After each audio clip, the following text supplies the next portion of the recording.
Pag beach camping or car camping, ang hinahanap ko palagi ay yung magandang view, magandang dagat, yung mura lang at malapit lang sana hanggat maaari. Mas gusto ko rin yung lugar na hindi masyadong matao para mas ma-enjoy yung peace at relaxation. Yung may maayos na camping spot kahit simple lang, basta safe, malinis at may sapat na space para makapag-setup ng tent. At lahat yan, nakita ko dito.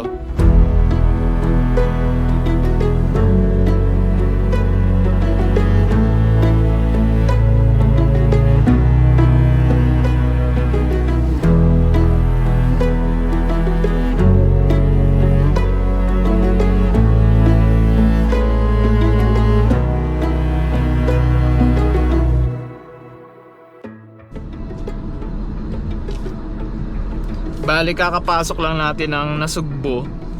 Ang oras ay 10:20. Meron pa tayong 57 kilometers bago makarating sa Kaisip, Butyong Camp. So, ang gagawin natin dun, camping, tapos mag-swimming syempre. Dito kami dumaan sa may Tagaytay. Tapos kakapasok lang namin ng Nasugbo. So mamaya update kami ulit pag nasa Jollibee para mag almusal. Tanghalian almusal na rin. Brunch na. Kanina pa kami nagbabiyahe. Daming tao.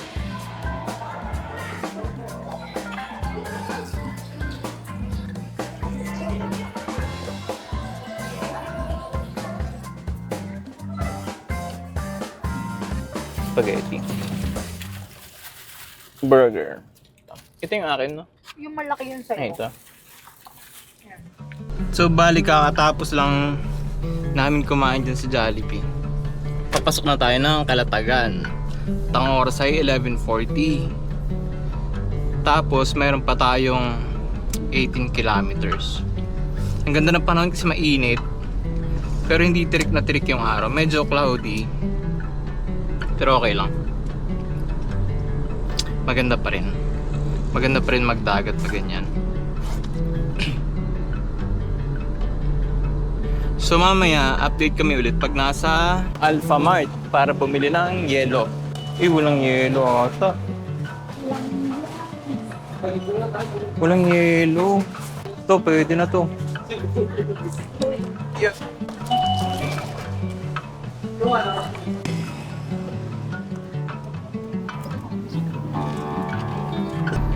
Bale, nakabili na rin kami ng yelo. Kasi katabi ng Alphamart, meron palang nagtitinda ng Chubais.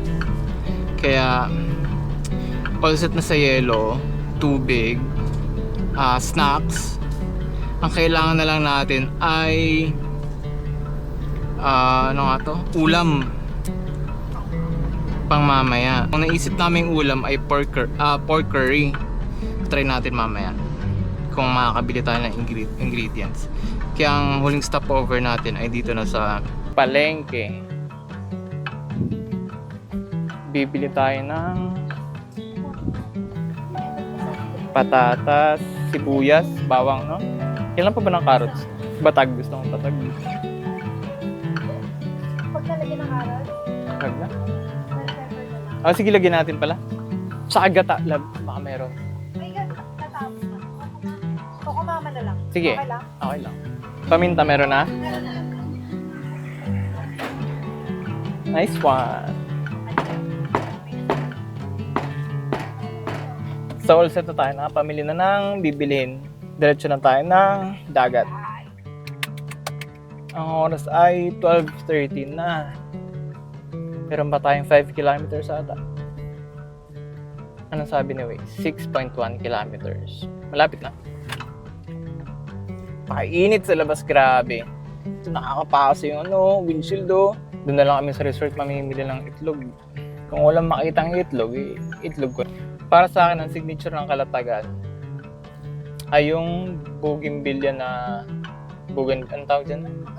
Bougainvillea na bulaklak. Tsaka yung mga puno na kulay brown na ito, nakita nyo. Yan, yung mga puno na yan. Ang lalaki, tsaka nasa tabi ng kalsada. Kaya pag nakakita ko ng ganyan, tsaka mga bugambilya sa kalsada, wala akong naiisip kundi Kalatagan.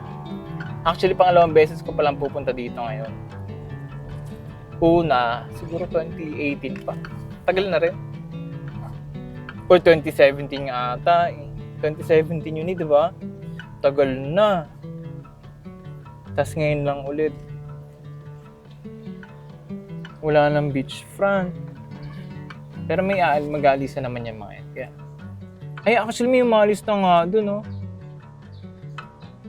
Nagsiset up na sila para, ito rin sila, palis na.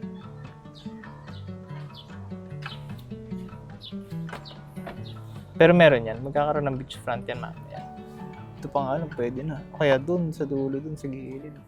Bali, magkano pang ano? Ang entrance po namin, sir, 200. 200 po per head. Po. Tapos, pag car Tapos, camping po, may tent po, apo, may tent. 100 po ang pitching fee. May ano po Okay. ba, sir? May tent po. Meron po. Pitching fee, 100. Opo. Ah. Pag may canopy po, plus 100. Tapos, yung ko sa kotse, Wala po. wala na yan. Oo, 600. 200 nga lang pala per head. 200. Oo. Sayang po na nasa inyo yung pulang kotse. Sana Oo nga, kayo- dun nga kami sa magandang asahan. Palisin kaya natin. Joke lang. Joke lang. Hindi, sir, nagkaroon po ng bakante. Kaya nga po, sana una lang sa inyo ng konti. Mm. Paalisin daw, sabi niya. Masamang ugali ate. No? Sige po, bayaran na po namin.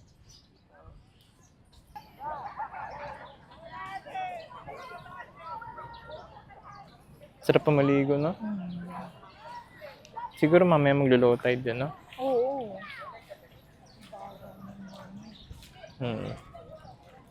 So, bale, set up muna tayo. Habang si Mrs. ay naliligo, nag-swimming, di niya na napigilan ng kanyang sarili. Tayo ay mag-set up. Unahin natin ang canopy.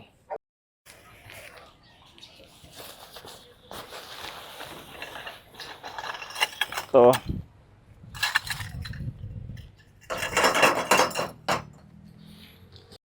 Yan. So, bali kakatapos lang natin mag-setup ng bubong. Hindi pa pantay kasi yung hangin papunta dito. Kaya tinutulak ito. Pahinga muna tayo, napagod ako. Tinulungan ako ni Mrs. Umahon siya sa tubig. Nakita niya ata nahihirapan ako eh. Ang hirap pala yung titayo. Yan pala yung itsura ng harap. Almost beachfront pero may walking distance pa bago makarating sa dagat. Tsaka yung mga tao ngayon medyo nag-uuwian na kaya okay na, hindi na crowded. Hindi na tulad kanina pagdating namin na medyo madami-dami pa rin.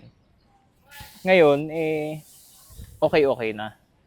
Try natin maglakad papunta ng dagat. Silipin natin. Maganda yung dagat kasi white sand eh. Well, hindi naman ganun ka-white, pero pino. Maganda pa rin. Yan si Mrs. naliligo.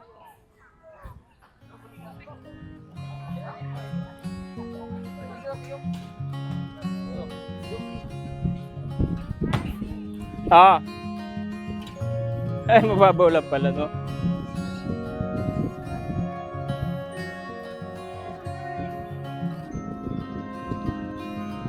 The afterglow of this deadly war. I need so much more than just holy water. The wind is roaring my heavy song. It's been way too long since I almost caught her. Baby, let me lay here a while until the day moves over.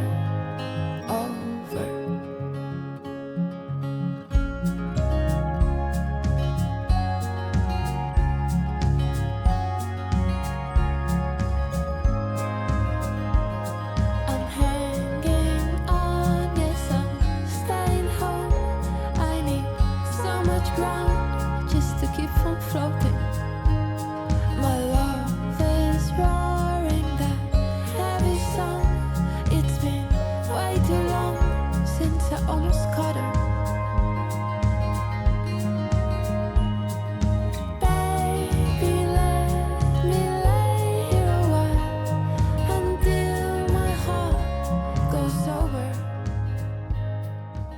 Nung nagsimula na ang paglubog ng araw, naisipan namin maglakad sa Hibasanan. Sobrang bumababa kasi yung tubig sa dagat kaya masarap maglakad at mag-explore.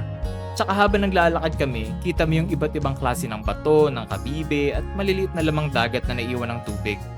Anong klaseng isda kaya ito, no? Cute!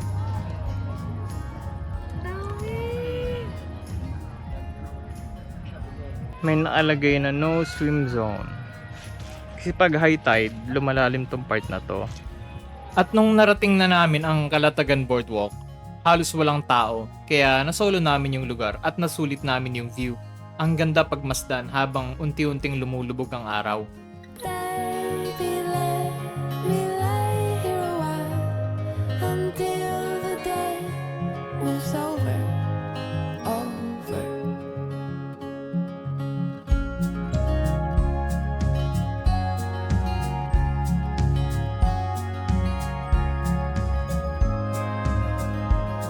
I'm hanging on, yes, I'm staying home. I need so much ground just to keep from floating. My love is roaring that heavy song. It's been way too long since I almost caught her. Baby, let me lay here a while until my heart goes sober. Baby, let me lay here a while until my heart goes sober.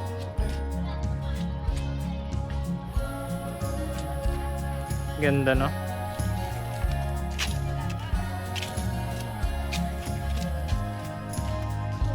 Super ganda ng lugar. Ang problema lang, talaga nawawala yung dagat. Doon naman sa dulo, hindi pwede kasi kanina may nakalagay no swim zone. Saka pag lumampas ka dyan, tinatawag ng mga guard. Sinisita ng mga lifeguard pala.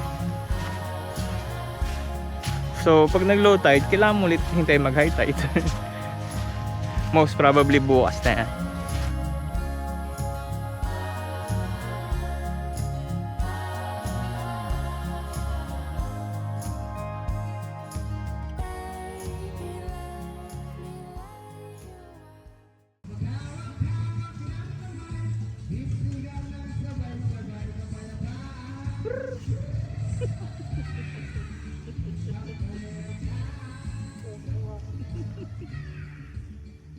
Habang nakikinig kami sa karaoke ng kabilang resort ay nagsimula na rin kami magluto ng gabihan. Dito sa Kaisip Butchong, bawal ang karaoke pero maririnig mo yung karaoke ng katabing resort. Nakakatawa silang pakinggan.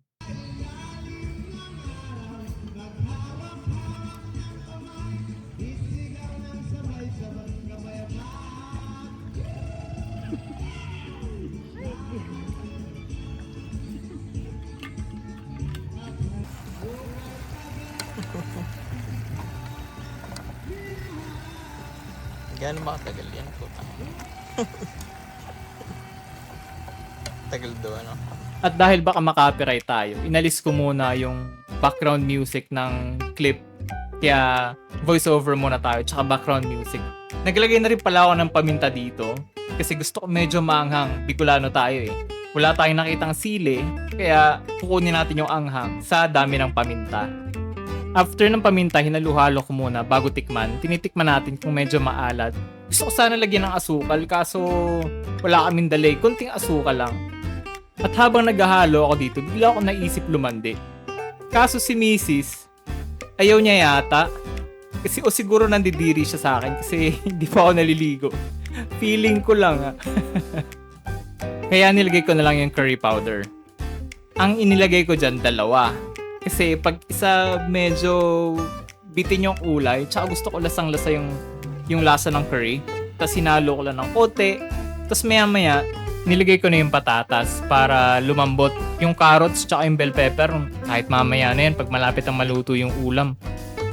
At kaunti pa, naglagay na ako ng gata. Pag ako nagluluto ng may gata, hindi ko talaga tinitipid. Gusto ko marami. Nasanay kasi ako sa mga pagkaing Bicol Express, laing, sinantol, kinunot, tinomok, yan. Hinaluhalo ko lang muna pagkalagay ng gata. Tapos, nilagay ko na yung napakaraming paminta kasi yan ang magbibigay ng anghang sa pagkain natin ngayong gabi. At pagkatapos maglagay ng paminta ay hinaluhalo ko lang muna. Tapos, after ng halo, tikiman time na. Siyempre unang tikim.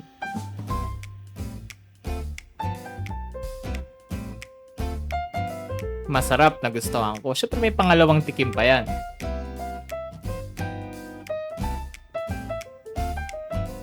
Okay, pangatlong tikim. Okay rin. Hanggang sa naging hotpot na ang hayop.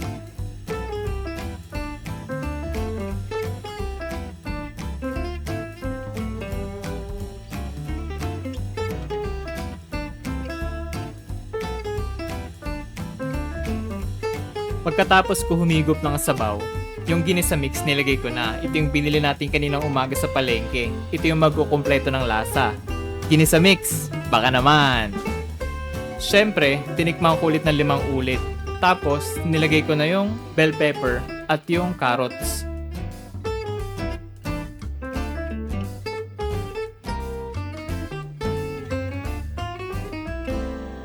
Nung naluto yung ulam at yung kanin, nagsimula na rin ako maganda ng aming gabihan at kumain na rin kami.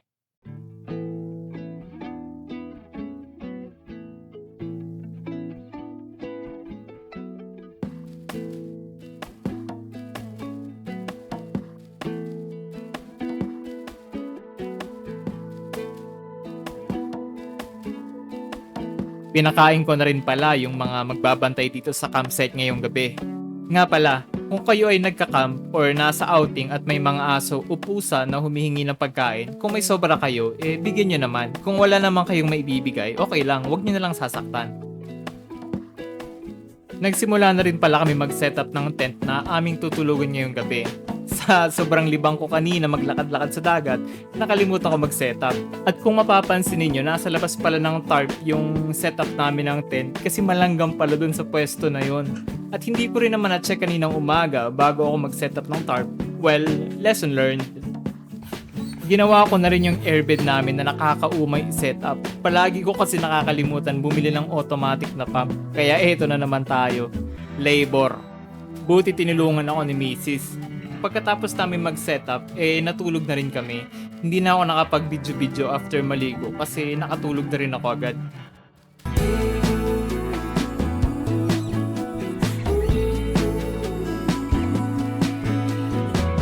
Sometimes everything feels easy.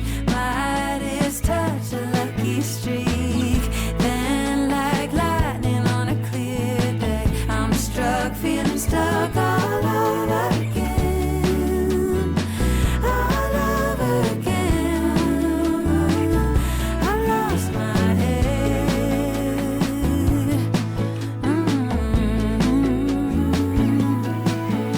Cycles like the seasons coming back around again. Might as well just close my eyes and breathe it all in. Take it day by day, or minute by minute.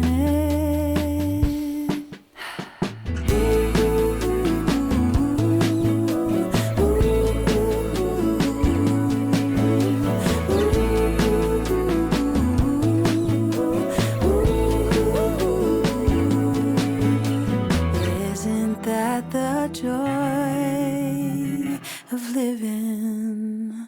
Pag yung ganito yung view mo, nakakatamad na. Kain kinapay, kape, tunga sa dagat. Mamaya sobrang init na naman yan. Pero kahapon nag-low tide, mga alauna na, di ba? Hindi ko alam kung anong oras tayo. Kaya tamad ako umuwi. Sarap dito, no? Tabing dagat. Sa maghuhuling babad lang kami. Samahan ko lang si Maisy sa maligo. Tsaka para mag-video-video na rin. So ito ang high tide dito. Maganda maligo. Pero pag super low tide na, yun na ang problema. Lamig ng tubig. May dumadaan na ano. Barko. Cargo ship. Tsaka malinaw yung tubig. Lalo na dun sa unahan. Dito sa Maalasan.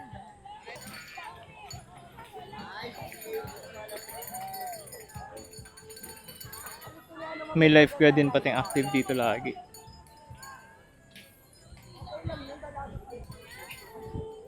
Lagi nagre-remind pag masyado na malayo.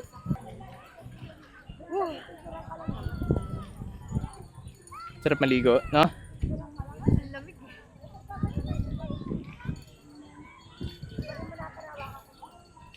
So, bali nakapagligpit na kami.